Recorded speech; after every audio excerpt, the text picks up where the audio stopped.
Percaya nggak percaya, hal sepele kayak gini bisa menyebabkan kerugian kita dan juga keluarga loh guys.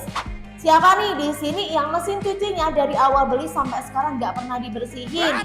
Hayo kalian harus tobat guys, karena bisa menyebabkan tumbuhnya bakteri dan juga virus. Kalau kalian sering gatal-gatal pakai baju, bisa jadi karena mesin cuci kalian kotor. Tapi tenang aja, aku mau rekomendasiin produk yang efektif membersihkan mesin cuci tanpa perlu dibongkar, ada di Bishop.